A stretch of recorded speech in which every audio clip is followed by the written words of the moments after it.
शिवार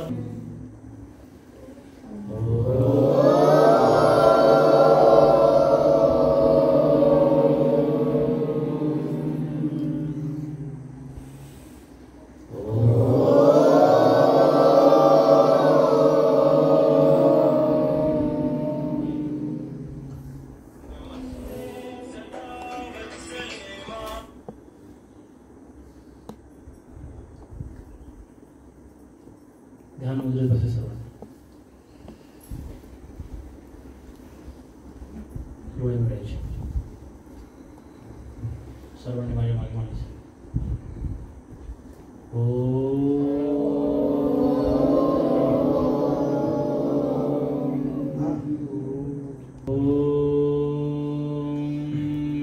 नमो भगवते वासुदेवाय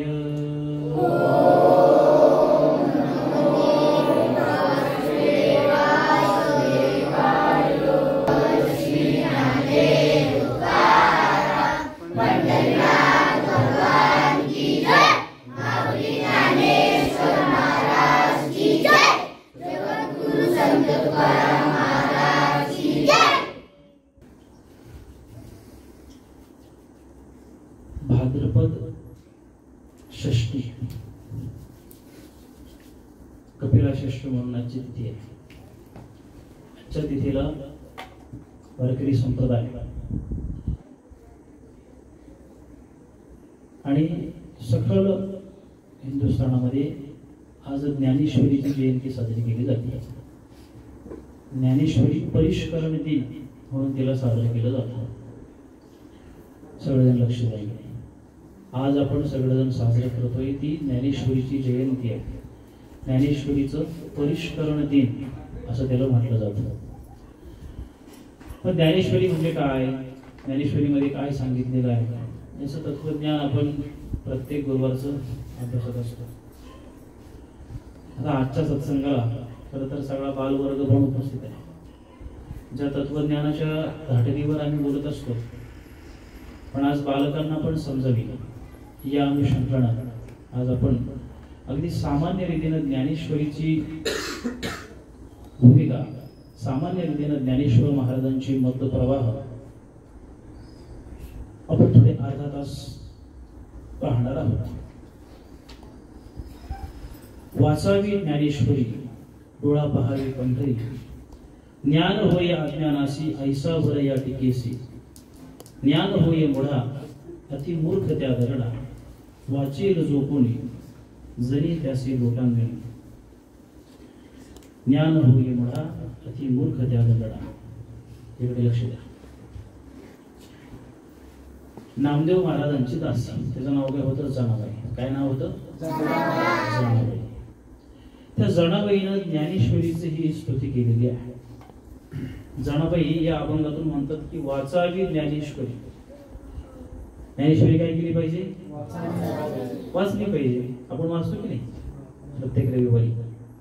वाचावी ज्ञानेश्वरी, डोळा पहावी पंढरी. डोळ्याने काय पाहावी? पंढरी. पंढरी म्हणजे पंढरपूर. ज्ञान होय अज्ञानासी. ज्ञानेश्वरी जर वाचली तर काय होतं? जो अज्ञानी आहे त्याला ज्ञान होतं. ऐसा वर या टिकेसी, असा वर या टीकेला म्हणजे ज्ञानेश्वरीला दिलेला आहे. ज्ञान होय मुढा. मुढा म्हणजे मूर्ख.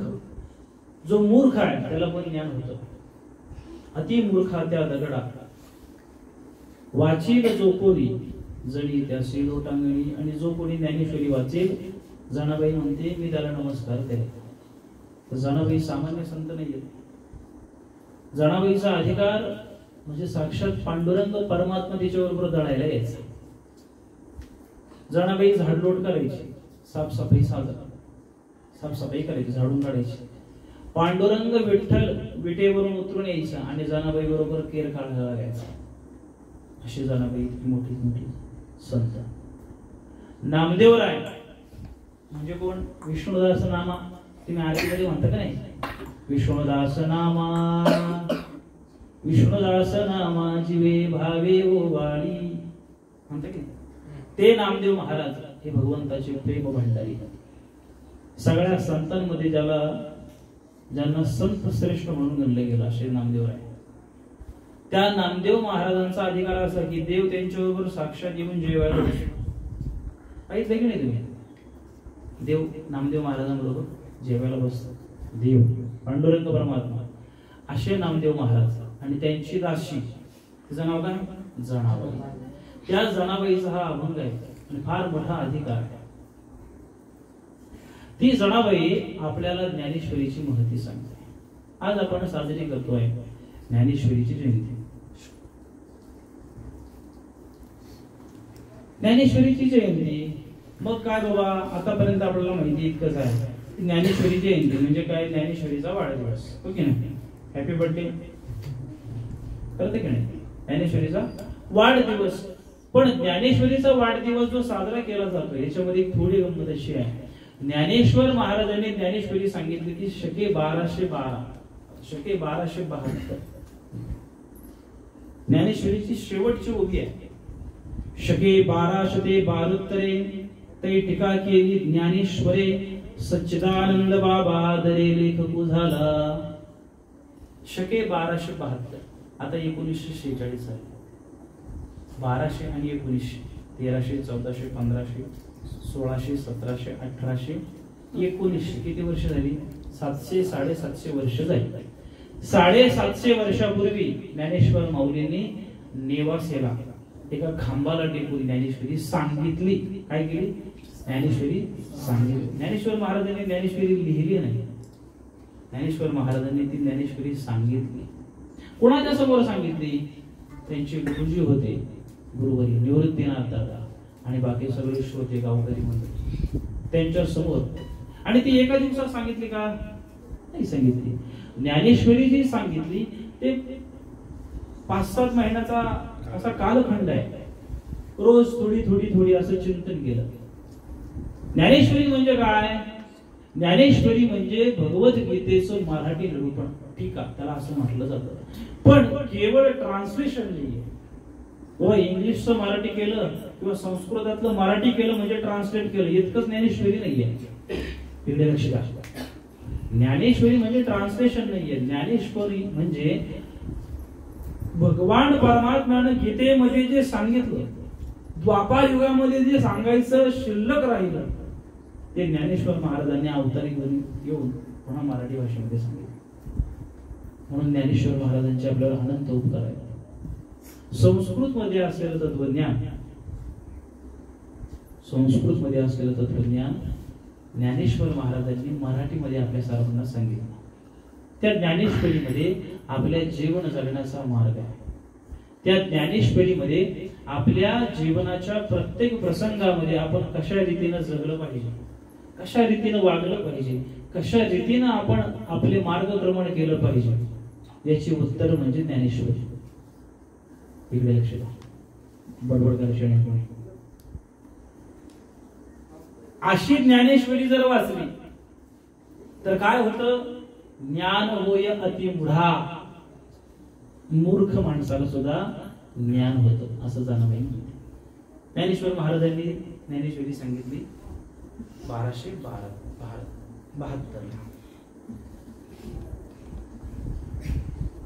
परंतु आपण जी साजरी करतोय ज्ञानेश्वरी ती 1272 याची कुठली तिथी आहे हे माहिती नाहीये. परंतु ज्ञानेश्वर महाराजांनी समाधी घेतल्यानंतर अजानक वृक्षाची मुळी कंठाशी लागली. ज्ञानेश्वर महाराज समाधीस्थ झाले. आळंदीला समाधी आहे की नाही ज्ञानोबाची, समाधीस्थ झाली. कालांतराने सगळीकडे अंधकार मागला. अंधकार म्हणजे काय? अज्ञान. अजान वृक्षाची मुळी कंठाला लागली म्हणजे काय झालं तर ते जे तत्वज्ञान आहे ते समाजापर्यंत पोहोचलं गेलं नाही, मध्ये खंड पडलो, लोप पावला. आणि मग त्याचा विचार करून त्याच्यानंतर एकनाथ महाराजांनी चलो बाहेर लावलं, ज्ञानेश्वरीची शुद्धता केली. एकनाथ महाराजांना दृष्टांत झाला ज्ञानेश्वर महाराजांचा की तुम्ही आळंदीला या. पैठणवरून एकनाथ महाराज आळंदीला आहे. कितव्या? 15व्या शतकामध्ये. तर 15व्या शतकामध्ये एकनाथ महाराज. 1272 ज्ञानेश्वर महाराजांनी टीका केली. सच्चिदानंद बाबा आधारी लेखक झाला 1272. त्यानंतर 1500 म्हणजे 1200 नंतर 1300, 1400 आणि 1500 म्हणजे 300 वर्षानंतर. किती? 300 वर्ष म्हणजे सोपा कालखंड नाहीये. 300 वर्ष म्हणजे जवळजवळ 7-8 पिढ्या त्याच्यामध्ये गेल्या. इतक्या कालखंडानंतर इतकं वर्ष त्या मधल्या कालखंडामध्ये अनेक परकीय आक्रमण झाली. वेगवेगळे इस्लामिक, आदिलशाही, निजामशाही, मुघलशाही वेगवेगळे आक्रमण हिंदुस्थानावर झाली. अशा कालखंडामध्ये माणसं प्राण जगवण्यासाठी प्रयत्न करायला लागले. मग कशाचं तत्वज्ञान, कशाचं काय ते लोप पावायला लागलं. काही मोजक्या मंडळींनी ज्ञानेश्वरी आपली सांभाळून ठेवली, परंतु ते सुद्धा त्याच्यामध्ये अवडंबर होत गेलं. काही मतमतांतर केली आणि स्वतःची मतं त्या ज्ञानेश्वरीमध्ये लिहिली गेली. एकनाथ महाराजांचा कालावधी येण्याच्या अगोदर अशा स्वरूपाची अज्ञानाची मुळी कंठाशी लागली. म्हणजे झाडाची मुळी गेली आणि ज्ञानेश्वर महाराजांच्या कंठाला लागली अशी मुळी नाही, ती एक रूपक आहे. अजान वृक्षाची मुळी कंठाशी लागली. याच स्वरूप काय त्या दृष्टांताचं? तर लोपले ज्ञान जगी हितने नती कोणी अवतार पांडुरंग नाम ठेविले ज्ञानी. हे जसं ज्ञानेश्वर महाराजांच्या चरित्रातलं वर्णन आहे त्यांच्या आरतीमध्ये, जनमानसांमध्ये अज्ञान सगळीकडे पोपारलं, तेव्हा ज्ञानेश्वर महाराजांनी येऊन गीतेवरती टीका केली आणि ते तत्वज्ञान सगळ्या सामान्यांना सांगितलं. लक्षात. पण ज्ञानेश्वर महाराजांनी समाधी घेतल्यानंतर जी ज्ञानेश्वरी सांगून ठेवली होती, लिहून ठेवली होती, तिचं मात्र सगळ्या जनसामान्यांपर्यंत पोहोचणं झालं नाही. बरं, जे काही पोहोचणं झालं त्याच्यामध्ये वेगवेगळी मतमतांतर रचली गेली. मग एकनाथ महाराजांनी ज्ञानेश्वर महाराजांच्या नंतर 300-325 वर्षानंतर पैठणहून आळंदीला आला. आता जे आपण ज्ञानेश्वर महाराजांची समाधी पाहतो ती त्या काळात एकनाथ महाराजांच्या काळात सगळी झाडाझुडपामध्ये गुडूप झाली होती, दिसतच नव्हती, लक्षच नव्हतं कोणाचं. एकनाथ महाराजांनी येऊन तिथं तपश्चर्या केली. ज्ञानेश्वर महाराजांच्या मंदिराच्या डाव्या बाजूला एक पार आहे. पार म्हणजे झाडाचा चौथरा, त्याला एकनाथ पार म्हणतात. काय म्हणतात? त्या पिंपळाच्या झाडाखाली ज्ञानेश्वर एकनाथ महाराजांनी काही दिवस तपश्चर्या केली, ध्यान केलं, उपवास धरून, व्रत धारण करून ज्ञानेश्वर महाराजांची आराधना केली. आणि मग त्यानंतर त्यांना दृष्टांत झाला की त्या सिद्धेश्वराच्या मंदिराच्या समोर जो नंदी आहे ते मंदिर पण लोपावलं होते, इतकी झाडी झुडपं वाढली होती. मग गावकऱ्यांना घेऊन किती जण पळून गेले तरी त्यांनी त्यांचा धीर सोडला नाही आणि स्वतः ती ज्ञानेश्वरी त्यांनी ते मंदिर शोधून काढलं आणि तो समाधी शोधून काढली. मग तो नंदीचं होता, त्या नंदीला शोधलं, ते विवर शोधलं, त्या विवराच्या तिथली साफसफाई केली आणि मग ती समाधी ज्ञानेश्वर महाराजांची प्रकाशित होत आहे. त्यावेळेस एकनाथ महाराजांना ज्ञानेश्वर माऊलींचा दृष्टांत झाला आणि दृष्टांतामध्ये एकनाथ महाराज आणि ज्ञानेश्वर महाराजांचा संवाद झाला. आणि ज्ञानेश्वर महाराजांनी एकनाथ महाराजांना आज्ञा केली की जो ज्ञानेश्वरी ग्रंथ सांगितलेला आहे तो आता जनमानसांमध्ये काही त्याच्यामध्ये वेगळ्या मतावलंबी लोकांनी हस्तक्षेप करून ती अशुद्ध केलेली आहे. काय? ज्ञानेश्वरी. ज्ञानेश्वरीचं खरं नाव काय माहितीये? भावार्थ दीपिका. काय नाव आहे?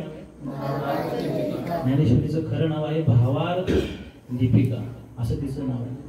नंतर मग एकनाथ महाराजांनी नाव दिलं ज्ञानेश्वरी आणि मग तिथून पुढे ज्ञानेश्वरी असं नामविधान. मग एकनाथ महाराजांनी काय केलं? 1272 ज्ञानेश्वर माऊलींनी ज्ञानेश्वरी काय केली? सांगितली. सच्चिदानंद बाबांनी ती लिहिली. मग त्याची हस्तलिखित एकाकडून दुसऱ्याकडे, दुसऱ्याकडून तिसऱ्याकडे, त्याकडे प्रिंटिंग नव्हती, असा प्रचार होत गेला. पण त्या प्रचारामध्ये लिहिता लिहिता लिहिता जो लिहिणार आहे त्याने त्याच्या मताच्या पण काही गोळ्या टाकल्या, त्यानं काही चुकीचे एखादा शब्द केला की त्याचा अर्थ बदलायचा. असं अशुद्ध झालेलं ज्ञानेश्वरीचं सोड एकनाथ महाराजांनी 1576 ला ज्ञानेश्वरी झाली लिहून. आता जी आपल्याकडे ज्ञानेश्वरी आहे ना, त्या ज्ञानेश्वरीचं शेवटचं पान काढायचं आणि वाचायचं घरी गेल्यावर. मग त्याच्यावर काही 1-5-7 ओव्या आहेत, त्या ओव्या लिहिल्यात एकनाथ महाराजांनी आणि त्याच्यामध्ये सगळं सांगितलं. त्यांनी काय सांगितलं इकडे लक्ष द्या. शके 1576 तारनाम संवत्सरी एका जनार्दने अत्यादरी गीता ज्ञानेश्वरी प्रतिशुद्ध केली. एकनाथ महाराज काय म्हणतात? एका जनार्दने अत्यादरी. एकनाथ महाराज अत्यंत आदराने मी गीता ज्ञानेश्वरी प्रतिशुद्ध केली. प्रति गीता ज्ञानेश्वरी प्रति म्हणजे ज्ञानेश्वरीची प्रत शुद्ध केली असं कसा अर्थ होतो. किंवा गीता ज्ञानेश्वरी प्रतिशुद्धी केली. अगोदर ती शुद्ध होती पण त्यात काही चुका झाल्या होत्या, त्या आम्ही दुरुस्त केल्या अशा एकनाथ महाराज म्हणतात. कधी? 1576. शकेवर का सन नाही. सन हे आपलं मोजण्याचं गणित नाही. कॅलेंडर आपण मोजतो की नाही? जानेवारी, फेब्रुवारी, मार्च, एप्रिल, मे, जून, जुलै, ऑगस्ट, सप्टेंबर, ऑक्टोबर, नोव्हेंबर, डिसेंबर, जानेवारी हे कुठले महिने आहेत? इंग्रजी महिने आहेत. इंग्रजांचं कालगणन आहे. तर ते आपल्या दुर्भाग्यानं आपल्याला त्याच्यानुसार चालायला लागते.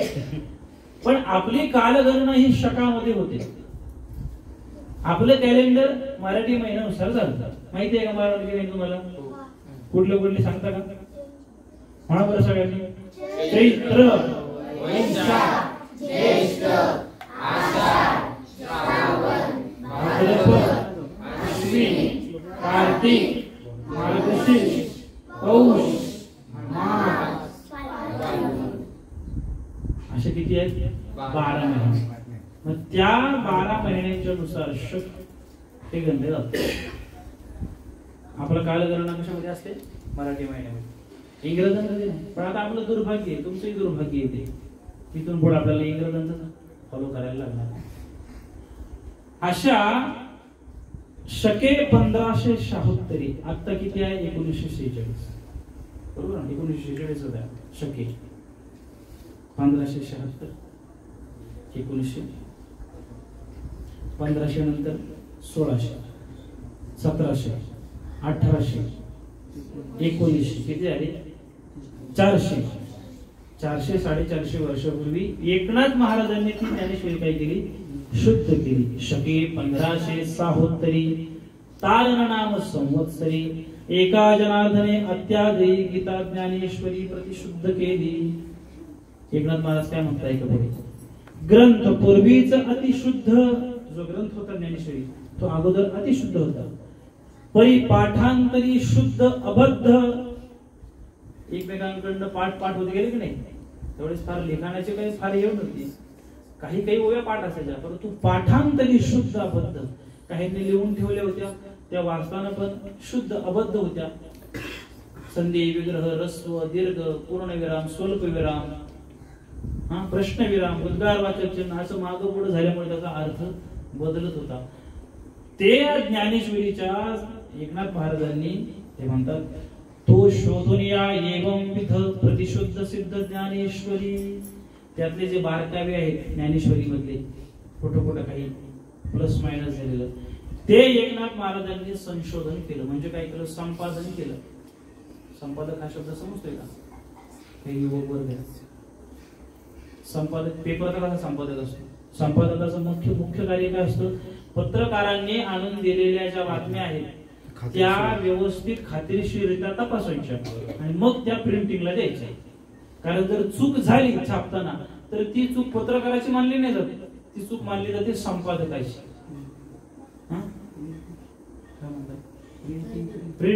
प्रिंटिंग व्हायच्या अगोदर ती तपासली जाते, त्याला संपादक असं म्हणतात. एकनाथ महाराज हे प्रथम संपादक आहेत ज्ञानेश्वरीचे.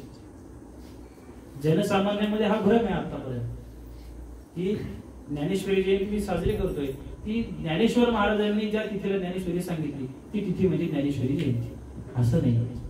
जी ज्ञानेश्वरी आपण जयंती साजरी करतोय त्याला ज्ञानेश्वरी परिष्करण दिन असं पण म्हणतात. परिष्करण दिन म्हणजे काय? शुद्ध करणं. अशुद्ध जे होतं ते शुद्ध केलं. ग्रंथ पूर्वीच अतिशुद्ध परिपाठांतरी शुद्ध अबद्ध तो शोधून या एवं विध प्रतिशुद्ध सिद्ध ज्ञानेश्वरी. नमो ज्ञानेश्वरा निष्कलंका जयाची गीतेची वाचिता टीका ज्ञान होय लोका अतिभाविका ग्रंथार्थिया. एकनाथ महाराज पुढे म्हणतात नमो ज्ञानेश्वरा निष्कलंका. ज्ञानेश्वर महाराजांचं स्वरूप निष्कलंक आहे म्हणून त्यांना माऊली म्हटलं जातं. जयाची गीतेची वाचिता टीका, त्यांनी ज्या गीतेवरती टीका केली म्हणजे कोण? ज्ञानेश्वरी. ती जर वाचली ज्ञान होय लोका अतिभाविका ग्रंथार्थिया, लोकांना ज्ञान होतं. तर ज्ञान होणं म्हणजे काय? ज्ञान होणं म्हणजे सगळ्या प्रश्नांचे उत्तर भेटणं अशी त्याची व्याख्या होते का? थोडं तत्वाच्या दृष्टीने जर बोलायला गेलं तर ज्ञान होतं म्हणजे त्याला प्रश्नच न पडणं म्हणजे ज्ञान होणं. सगळ्या प्रश्नांचे उत्तर येणं म्हणजे ज्ञान नाही, त्याला प्रश्नच न पडणं म्हणजे ज्ञान होणं. थोडं समजायला कठीण आहे म्हणून त्याला पुढे वर्णन केलं अतिभाविका ग्रंथार्थिया. भावनेनं जर श्रवण केलं तर ज्ञान होईल. आता प्रश्नच पडणार नाही म्हणजे काही केलं तरी प्रश्न पडणार नाही असं नाही, त्याची भूमिकाच अशी होऊन जाते. तो अशा बोधापर्यंत जातो की त्याच्यामध्ये द्वैत राहत नाही. माझं तुझं सुख दुःख लाभ हानी ऊन वारा पाऊस असा दोन महिने होऊन जातो. आता फार सखोलात मला जाता येणार नाही, मी सखोलात गेलं तर सगळे फुगे वरती जातील. म्हणून आपल्याला एक 10 मिनिटात आपल्याला चिंतन थांबवायचं.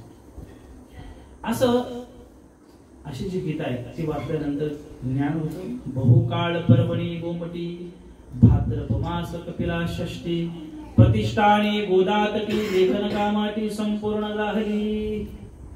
काय म्हणतात ज्ञानेश्वर महाराज? बहुकाळ पर्वणी गोमटी.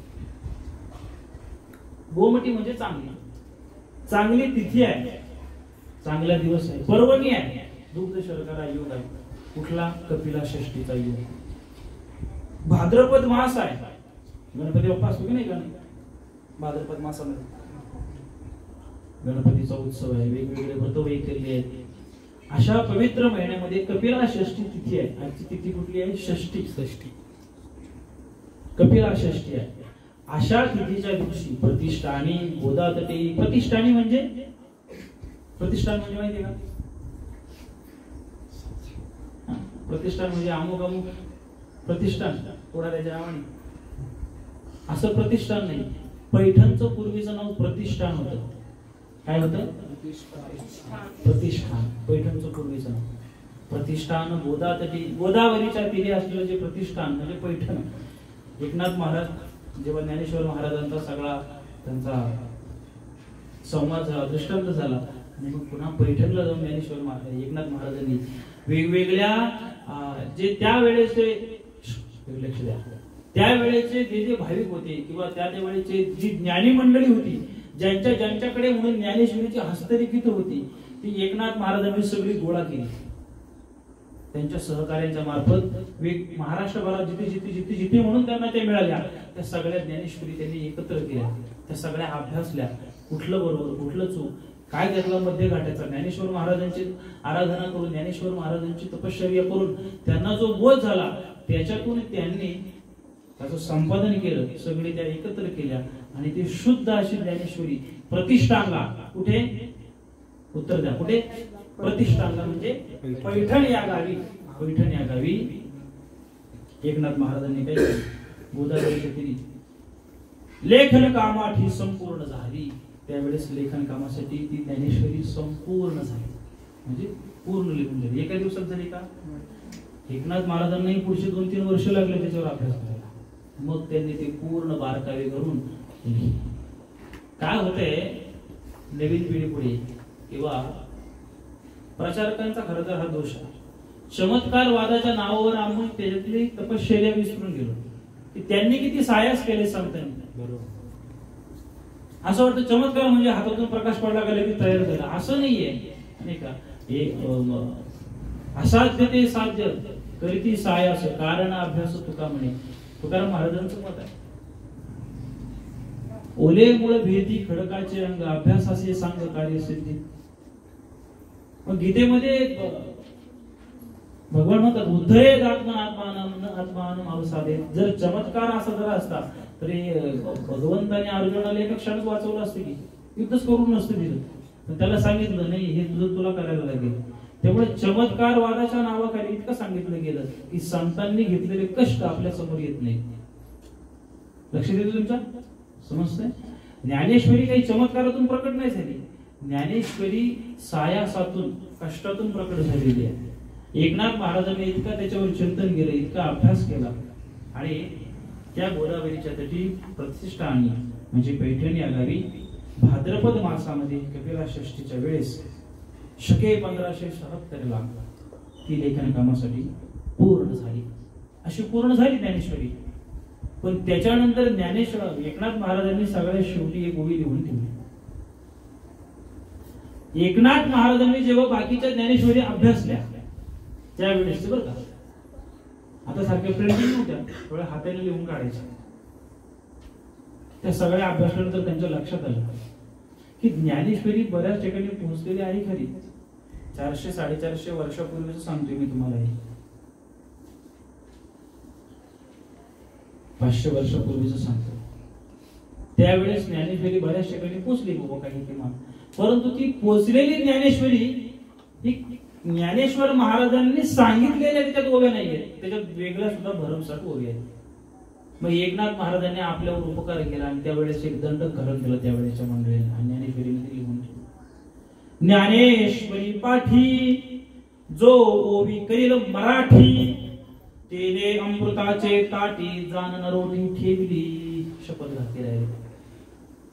आता म्हणे मी सांगतो सगळ्यांना, यानंतर ज्ञानेश्वरी मध्ये जितक्या ज्ञानेश्वर महाराजांनी 9000 ओव्या लिहिलेल्या आहेत त्याच्यानंतर एक ओवी जरी कोणी लिहिली ज्ञानेश्वरीमध्ये स्वतःच्या माताची, तर त्यानं काय केलं, अमृताच्या कुंभामध्ये विष टाकलं.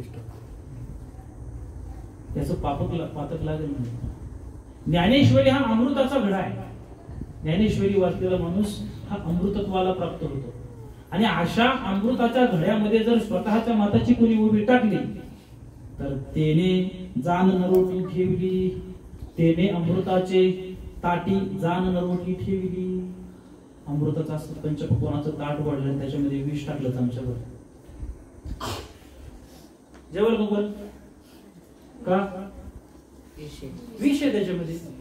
1 मिलीग्रॅम असो नाहीतर पूर्ण वाटीभर असो, विषच आहे. एकनाथ महाराजांनी त्यावेळी दंड घालून दिला की आता ज्ञानेश्वरीच्या नंतर कोणीही त्याच्यामध्ये ओवी लिहायची नाही. आणि म्हणून ती ज्ञानेश्वरी प्रतिशुद्ध झाली आणि ती आपल्यापर्यंत तेव्हापासून आली. ती तिथी म्हणजे आजची कपिला षष्ठी, भाद्रपद महिन्यातली षष्ठी तिथी.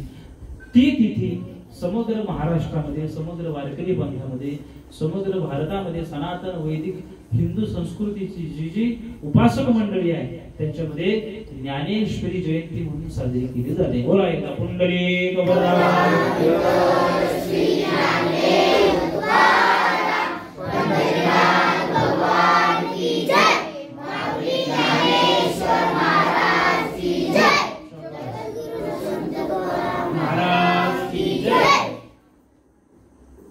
समजले का? ज्ञानेश्वरी जयंती का साजरी केली जाते? एकनाथ महाराजांनी ती ज्ञानेश्वरी शुद्ध करून आपल्या समोर दिली म्हणून. आता एक 5-10 मिनिटात आपला सत्संग थांबेल. आता ज्ञानेश्वरीच्या संबंधानं थोडं बोलायचं झालं तर का वाचायची ज्ञानेश्वरी? काय भेटणार आहे वाचून? आतापर्यंत आपण पाहतो सगळी बरीच लोक वाचतायत, पारायण करतायत, वाचतायत, पारायण करतायत. काय फायदा होते त्याने? काय झालेलं दिसतो कोणाला फायदा? कोणाला गाडी भेटली, बंगला भेटला, पैसा भेटला, असं काही दिसतंय का? संपला आता एक 10 मिनिट.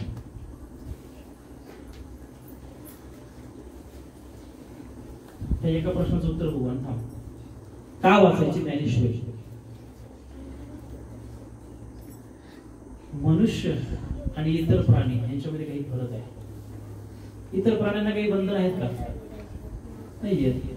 माणसाला आहेत बंधन आहेत. तरी पण आपण स्वतंत्र आहोत असं कसं काय म्हणतो?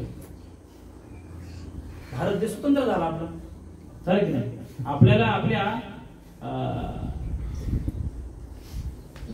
संविधानाने पण स्वतंत्रता दिली, परंतु स्वतंत्रता ऐका बरं, मागच्या बसले स्वतंत्रता आणि स्वैराचार याच्यामध्ये अंतर आहे. स्वतंत्रता ही काही नियमांनी बांधलेली एक परतंत्रताच आहे. सूक्ष्म आहे काय बारीक. माणसाला पूर्ण जर स्वातंत्र्य दिलं तर तो राहू शकत नाही. आणि मुळात माणूस स्वतंत्र प्राणी नाहीच आहे. मनुष्य आणि इतर प्राण्यांमध्ये हाच भेद आहे की बाकीचे प्राणी पूर्ण स्वतंत्र आहेत, त्यांना बंधनं नाहीयेत कुठली, त्यांना कुठला कायदा नाहीये. पण माणसाला माणूस कपडे घालतो की नाही?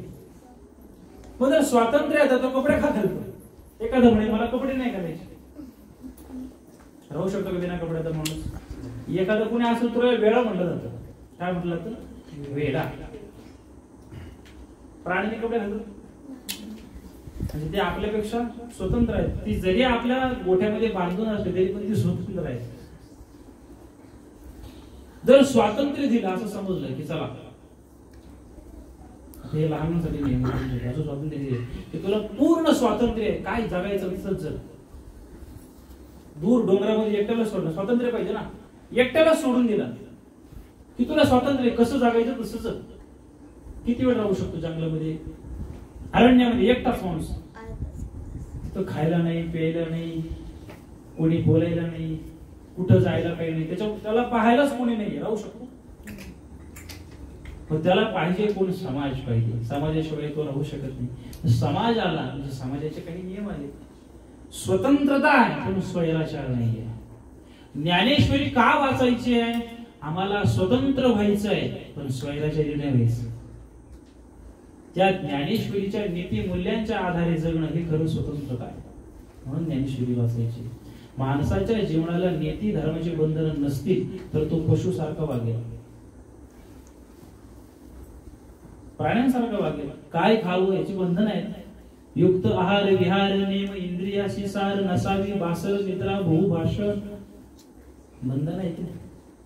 म्हणजे पारतंत्र्यात आहेत का? तो नाहीये, स्वतंत्रतेत आहे. मागच्यांसाठी बोलतोय, आपली नेहमीचे गीतेचे साधन.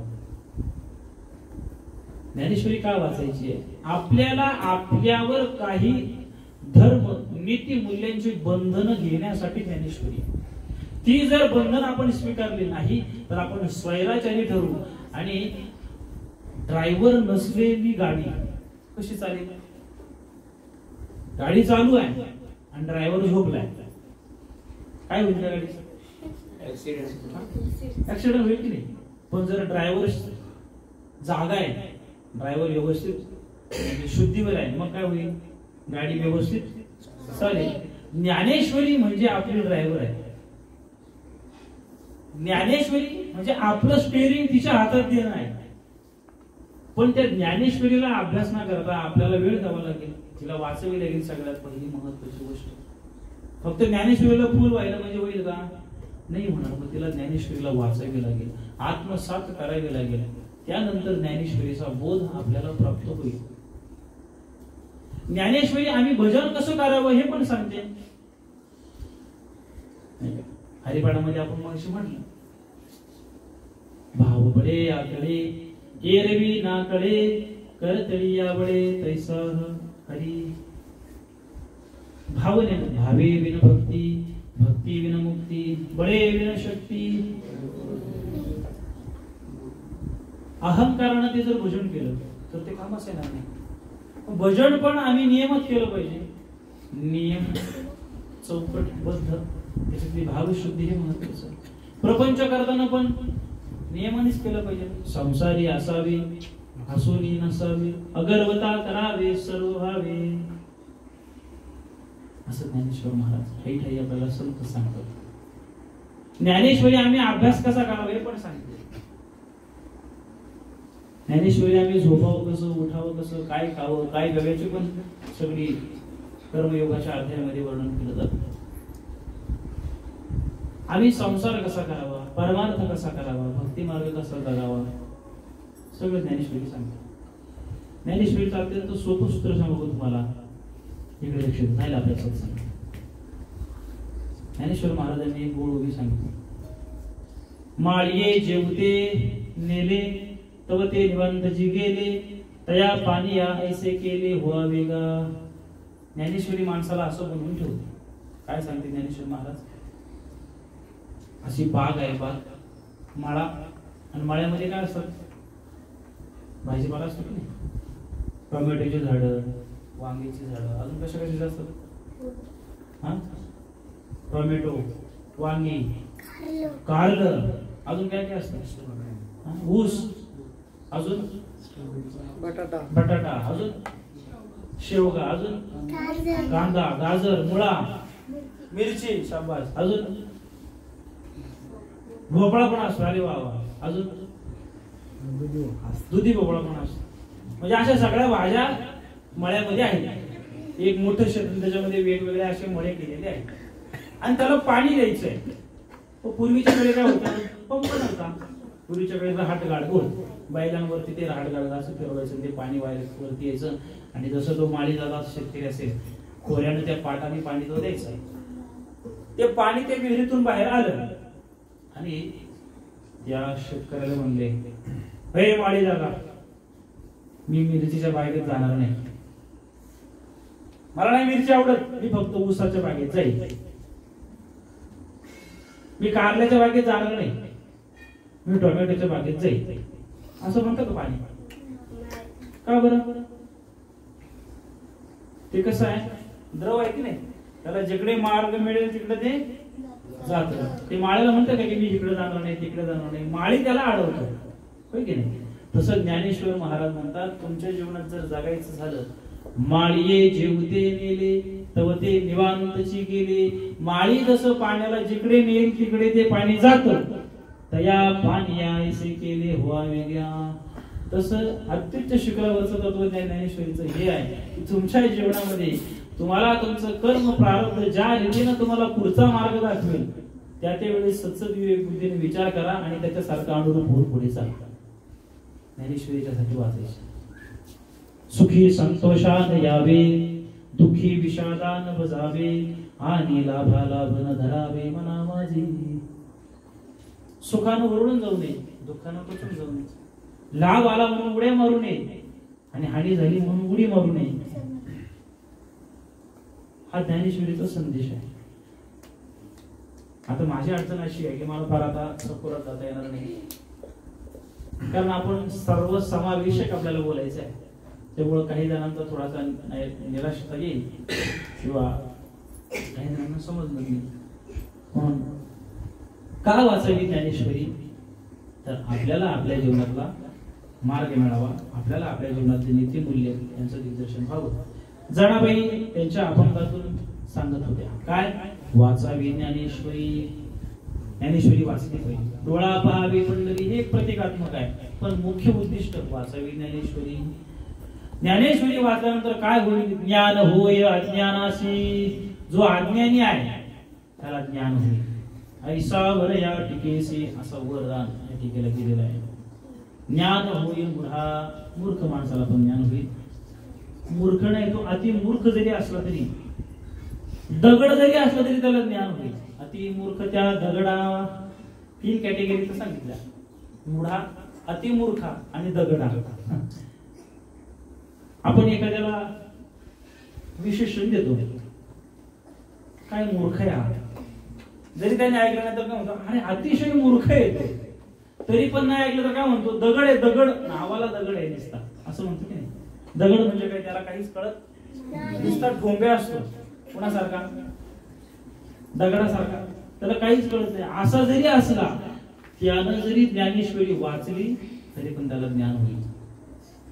भावधरोनिया वाचे ज्ञानेश्वरी, कृपा करी हरी तयावरी. स्वमुखे आपण सांगे तो श्री विष्णू. श्री गीता हा प्रश्न अर्जुनेसी, स्वमुखे आपण सांगे तो श्री विष्णू. भाव धरून ह्या वाची ज्ञानेश्वरी, कृपा करी हरी तयावरी. देवाने आपल्यावर कृपा करायची असं कोणाकोणाला वाटतं? हात वर करा. देवानं आपल्यावर कृपा करावी असं कोणाकोणाला वाटतं? सगळ्यांनाच वाटतं की नाही? पण देवानं आपल्यावर कृपा करावी याचा अत्यंत सोपा मार्ग आता तुम्हाला सांगतो. या ठिकाणी थांबतो. सोपा मार्ग कुठला आहे? भाव धरून या वाचे ज्ञानेश्वरी. तुम्हाला समजो अगर न समजो पण तुम्ही ज्ञानेश्वरी वाचली पाहिजे. समजो अगर न समजो, नाही समजली दुसऱ्या मोठ्या माणसाला विचारायचं, महाराजांना विचारायचं, कोणी दुसरे महाराज आले की त्यांना विचारायचं, पण ज्ञानेश्वरी वाचायला सुरुवात करायची. आजपासून सगळ्यांनी संकल्प करायचा, काय आजपासून मी ज्ञानेश्वरी वाचायला सुरुवात करणार, ठीक नाही? असं ज्ञानेश्वरीचा ही महिमा आजच्या दिवशी आपल्या समोर या ठिकाणी कथन करून आपण आजच्या सत्राला थांबवू. ज्ञानेश्वरी हा आगाध ग्रंथ आहे, ज्याची म्हण श्रद्धा बलवत्तर आहे, ज्याचा म्हण विश्वास आहे, त्याला ज्ञानेश्वरी निश्चित कल्याण करेल. त्याच्यावरती ज्ञानेश्वर महाराज कृपा करतील. ज्ञानेश्वर महाराजांचं हृदय हे माऊलीचं हृदय आहे आणि माऊलीच्या हृदयात कधी विरोध नसतो. ज्ञानेश्वर महाराज ज्ञानी पुरुषावर जितकी कृपा करतात तितकीच अज्ञानावर करतात, जिज्ञासावर जितकी कृपा करतात तितकीच आर्तावर करतात, नाही का? ये यथा मां प्रपद्यन्ते तां सदैव भजाम्यहम. गीतेमध्ये भगवान म्हणतात की जया चित्ती जैसा भाव तया जवळी तैसा, जो मज होई अनन्य शरण, ज्याचे मी त्याचे मी निवारी जन्म मरण, या लागी शरणागत शरण नेमीची एक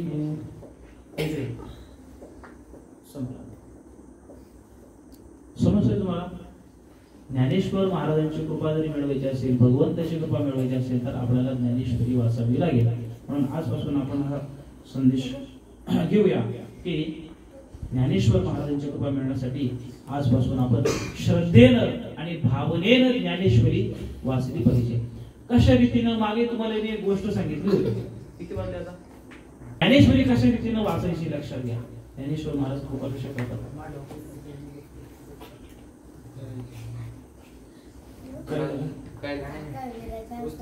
मंदिर होतं, मंदिर. त्या मंदिरामध्ये एक बाबा रोज पूजा करायला यायचे, हे लक्ष द्या.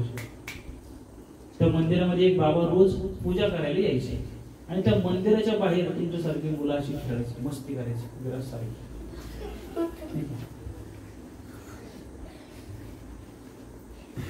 ते बाबा रोज एक अगरबत्ती घेऊन यायचे, देवाच्या पुढे अगरबत्ती ओवाळायचे आणि मंत्र म्हणायला सुरुवात करायची. भीमरूपी महारुद्र वज्र हनुमान मारुती वनारी अंजनी सूता रामदूता भगंजन, असं मारुती स्तोत्र म्हणायचे. वक्रतुंड महाकाय सूर्यकोटी समप्रभ निर्विघ्नं कुरु मे देव सर्वकार्येषु सर्वदा, असे सगळे मंत्र म्हणायचे. तुम्हाला येतात का नाही? थोडे थोडे. पण त्या मुलाला मंत्रच येत नव्हते, कोणावर ठोंबे होता. बाबा यायच्या आणि पूजा करायच्या रोज मंदिरामध्ये, बरं का? एक लक्ष द्या. ते बाबा आले की सगळी पोर अशी घाबरायची, पळून जायची. एक पोर हा फार डांबरट होता, संकल्प सारखा. ते बाबा पूजा करायला गेले की तो दरवाजाच्या मागून असं बघायचा, बाबा काय करतात, बाबा काय करतात. ते बाबा गेले की अगरबत्ती ओढायची, पाणी व्हायचे, दिवा लावायचे आणि मंत्र स्तोत्र म्हणायला सुरुवात करायची. संकल्पाला मंत्र येतच नव्हते. मग काय करायचा? तो त्या कवाडाच्या आडून बघायचा. एक दिवस म्हणला आपण बाबा काय म्हणतो पाहूच. दुसऱ्या दिवशी बाबा आला, सगळी पोरं पळून गेली, पण तो पोरगाच होता डांबरट. तो बरोबर फक्त बाबाच्या मागे जाऊन गपचूप उभा राहिला आणि बाबा मंत्र म्हणायला सुरुवात केली. हा मनातल्या मनात पोट फुटते, असं ओठ फक्त हलवते. आणि बाबाला कळलं की आपल्या पाठीमागे कोणीतरी आपलं काय म्हणतो तुम्ही त्याला, कॉपी करते, कोणतरी आपलं कॉपी करते. म्हणून त्या बाबाने काय केलं, मागे मध्येच मंत्र थांबवले आणि डोळे उघडून असे मागे होते. आणि तो डांबरट पोरगा तुमच्यासारखा तो बाबाचं कॉपी करत होता. तो हे बाबा काय करतोय? आणि तो पोरगा जरा डांबरट होता. तो ना काय करतोय म्हणजे, तुम्ही जे करता तेच मी करतोय. बाबा म्हणतात तुम्ही जे करता मी काय करतोय? मी मंत्र म्हणतोय. तुला येतात का मंत्र? आता ऐकू बरं मागच्या त्याने दिलेलं उत्तर फार गोड आहे. बाबा म्हणतात की मी मंत्र म्हणतोय, तुला मंत्र येतात का? त्या पोरानं उत्तर दिलं, बाबा तुम्हाला मंत्र येतात, मला येतात ते मंत्र आहेत. नाही समजलं? बाबा म्हणतो मला मंत्र येतात, ते पोरग म्हणतात तुम्हाला मंत्र येतात, मला येतात ते मंत्र. समजलं ना? हे पोरग जरा हुशारच दिसत, कसं काय असं कसं काय? त्यानं उत्तर दिलं म्हणे बाबा मी आताच बालवाडीला जायला लागलो, मला काही जास्त वाचता येत नाही, लिहिता येत नाही, माझे काही मंत्र पाठ नाही, मला फक्त आमच्या बाईंनी एबीसीडी शिकवली. ती एबीसीडी फक्त मला येते. तुम्हाला येते का? मला बरं एबीसीडी.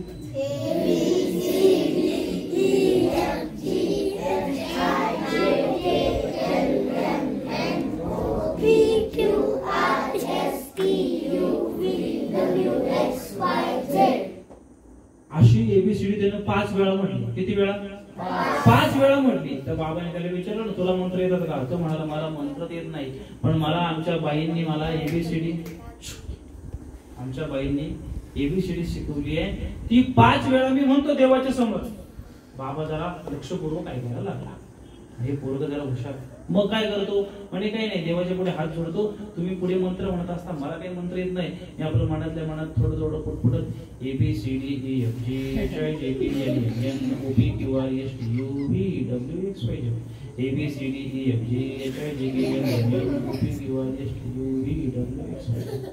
ABCDEFGHIJKLMNOPQRSTUVWXYZ अशी 5 वेळा म्हणतो. त्या बाबाला सांगतो पोरग. मग पुढे मग काय नाही, तुमची मंत्र थांबले, आम्ही मनातल्या मनात म्हणतो हे बाप्पा मला त्या बाबासारखे मंत्र येत नाही रे, पण मला आमच्या बाईंनी शिकवलेली एबीसीडी येते. मी तुझ्या समोर 5 वेळा ही एबीसीडी म्हटली आहे. आता या एबीसीडीतून तुझा मंत्र तयार करण्यासाठी जी जी अक्षरं लागतात ती उचल, त्याच्यातून तो मंत्र बनव आणि तुझा तू ऐक. असं त्या बाळाने काय सांगितलं, त्या बाबाला सांगितलं की मी असं देवाला सांगतो. आता मला सांगा देव कोणाला लवकर प्रसन्न होईल, बाबाला का बाळाला? का बरं?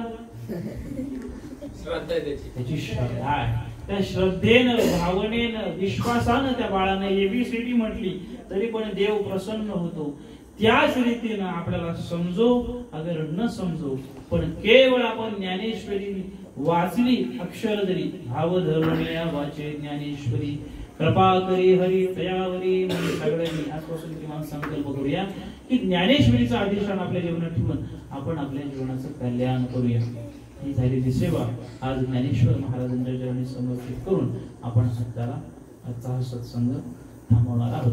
कुणीही गडबड न करता 2 मिनिट भजन करायचं आणि त्यानंतर शांतपणे सगळ्यांनी एक स्वरात पसायदान म्हणायचं आणि त्यानंतर मग पसायदान झालं की मग प्रसादासाठी एका ओळीमध्ये सांगेल तसं बसायचं आणि मी सांगितल्याशिवाय आता कोणी उठायचं नाही, नाही का? मग पुंडलिक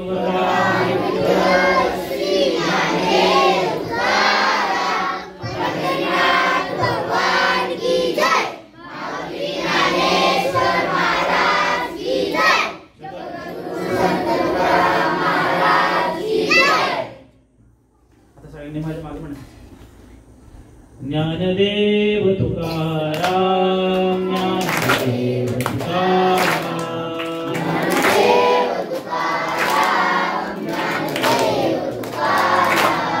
ज्ञानदेव तुकाराम, ज्ञानदेव तुकाराम,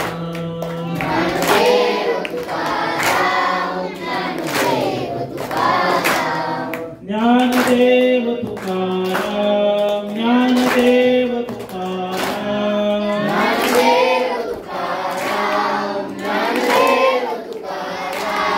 ज्ञानदेव तुकाराम, ज्ञानदेव तुकाराम, ज्ञानदेव तुकाराम, ज्ञानदेव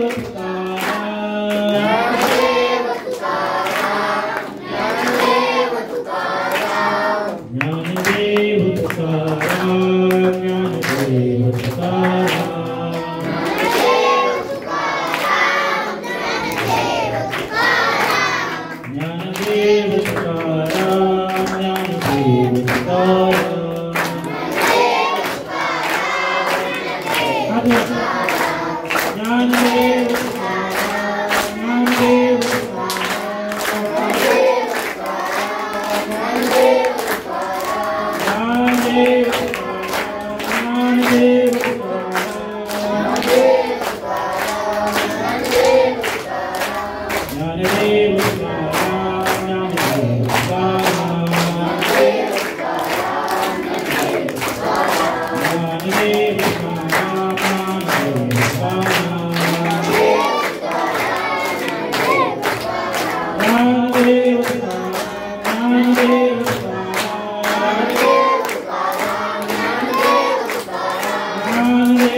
आता सगळ्यांनी कसं म्हणायचं आणि नंतर मग सावकाशपणे उठायचं. हात जोडायचे, हात जोडायचे. जागा नाही, सगळ्यांनी एक साथ सगळ्यांनी म्हणतो आता